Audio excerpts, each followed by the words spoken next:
You're still young if you're willing to learn. Our next speaker has recently started a degree course, which is very impressive when you consider that most people read their last serious book at the age of 16. Part of her studying is to do with the psychology of speaking. One of her great heroes, she said, is her own mother. Never had a bad word to say about anybody and was a wonderful role model. So I'm not sure whether it's because of or in spite of this that our next speaker says that her ambition is to grow old disgracefully. Now, when this lady decides to grow old, and it will be in her own time when she chooses, I can guarantee it'll be done in style. Please welcome Alice Herron.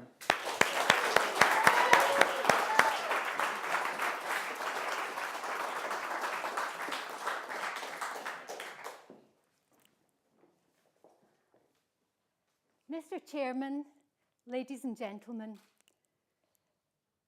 Dr. Schuller tells us tough times don't last, tough people do. It's a message of hope and encouragement, and it's a fabulous soundbite. The only problem is, it's just not true. You see, I come from Glasgow, which is a really tough city. But the thing is, Glasgow has been tough for generations. So tough times do last. And the toughest people in Glasgow, the ones who live in the toughest areas, they have the lowest life expectancy in the country. So tough people don't last. So I would say to Dr. Schuller, toughness alone is not enough to let you escape tough times.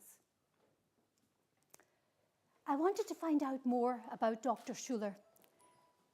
So I bought the book. Cost me a penny on Amazon.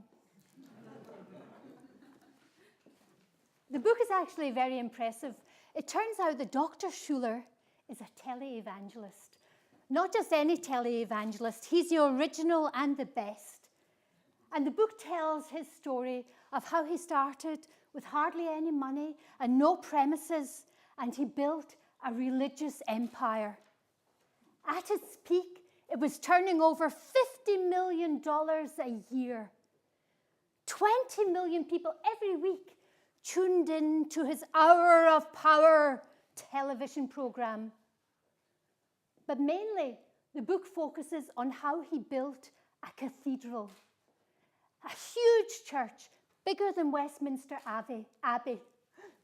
And this church was built of glass. It became known as the Crystal Cathedral. He was undoubtedly a success. But what I wanted to know was, did this success come about because he was tough? Or were there other reasons? And I would suggest there were some other reasons. For example, unlike you and me, he didn't have to pay tax on his profits. As a religion, he was tax exempt.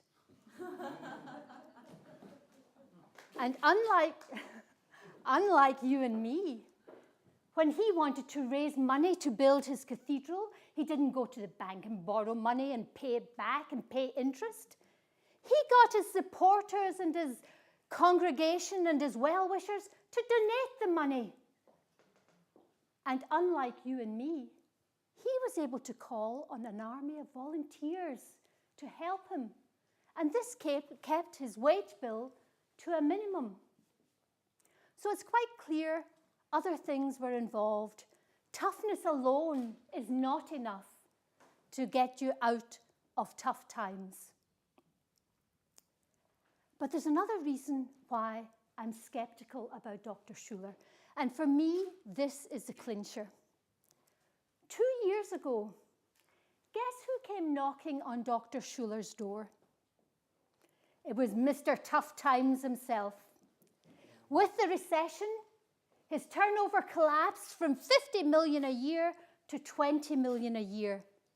And his ministry sank into a mire of debt. Dr. Schuller was ousted from the Board of Governors amid allegations of financial wrongdoing. The Hour of Power became a half hour. Last year, his ministry filed for bankruptcy. And earlier this year, the Crystal Cathedral, his masterpiece, was sold off to the Roman Catholic Church.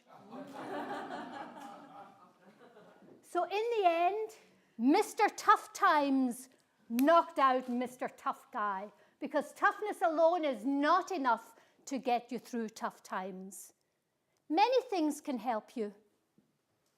If you're flexible, if you're adaptable, if you get a lucky break, if you get a helping hand, if you have access to finance, if you have a loving family, a caring community, generous friends, a compelling vision, all these things and more can help you through tough times, but toughness comes way, way down the list. You know, when I went on Amazon to get that book, there were enough copies of it there for everyone in this room to get their own copy for a penny. And that, my friends, tells you everything you need to know about the value of Dr. Schuller's message.